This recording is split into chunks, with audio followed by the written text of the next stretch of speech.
Halo Sobat GP, kembali lagi ke channel kami.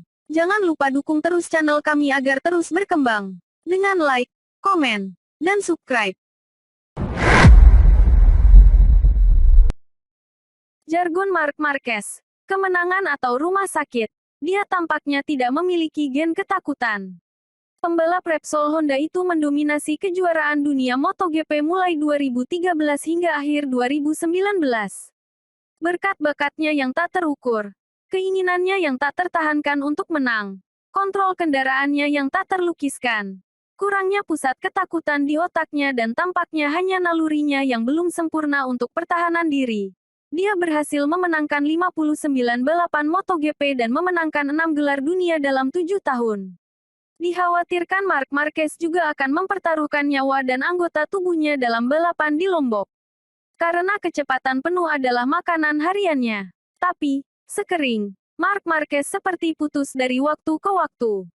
Seperti saat kualifikasi 1 di sirkuit Mandalika. Ketika dia 2 kali crash dalam waktu sekitar 6 menit dengan kecepatan lebih dari 150 km per jam dan di grid turun ke posisi 14.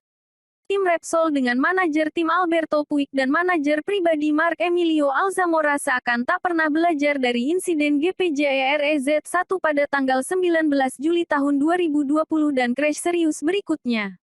Jika kita memahami Marc Marquez dengan benar, dia akan kekeh untuk terus balapan. Pembalap berusia 29 tahun itu tidak bisa menahannya. Dia tanpa henti mengikuti jargonnya, kemenangan atau rumah sakit. Sejak awal karir balapnya. Mungkin kini setelah 4 kali crash di Mandalika, dan berulangnya cedera lama di Plopia, dan membahayakan kariernya, sedikit menciutkan keberaniannya, mungkin. Bagaimanapun, tidak ada yang bergerak untuk menyelamatkan Marc Marquez setelah crash Q1 pertama. Sebaliknya, Alzamora langsung membawanya kembali ke pit dengan skuter dengan kecepatan setinggi mungkin dan menghancurkan akses belakang pit. Sementara Puig hanya menatap layar TV seakan tidak percaya. Dihadapkan dengan kelambanan tim, bencana terus berlanjut. Marc Marquez menyalip Taka Nakagami pada lap ketiga Q1 dan membuang motornya yang sulit dikendalikan pada kesempatan pertama. Sementara para pendahulu seperti Cecotto, Roberts, Spencer dan bintang lainnya sedikit melambat setelah cedera serius pertama. Tapi bakat luar biasa asal Cervera Spanyol itu hanya tahu satu strategi. Gaspol adalah makanan hariannya. Tapi setelah 2 kali operasi bahu, 3 kali operasi lengan atas, 2 kali transplantasi tulang dan istirahat panjang karena menderita diplopia, penglihatan ganda untuk kedua kalinya sejak 2011, Marc Marquez tidak lagi memiliki kekuatan penuh. Marquez dikelilingi oleh 23 rivalnya di sirkuit balap dengan motor MotoGP bertenaga hampir 300 tenaga kuda yang dapat mencapai kecepatan hingga 350 km per jam. Pada titik tertentu, dia juga dapat menempatkan sesama pembalap dalam bahaya serius.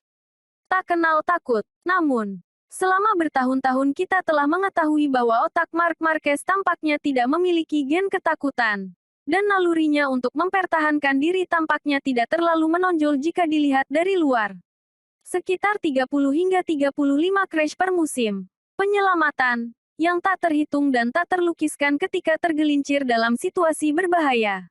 Marc Marquez adalah pelintas batas, di mana hal seperti ini belum pernah terjadi di kejuaraan dunia balap motor. Dia mendobrak batas-batas fisika. Dia bak menari di tikungan dengan kemiringan hingga 65 derajat dan merebut dari kemenangan ke kemenangan di hari-hari terbaiknya. Marquez mengambil risiko ke tingkat yang baru di kelas utama. Tapi dia juga membentuk tubuhnya dengan otot yang bahkan tidak bisa dilihat di Decathlon.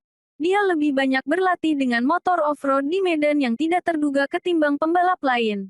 Dan mempersiapkan diri sebaik mungkin untuk menghadapi insiden berbahaya.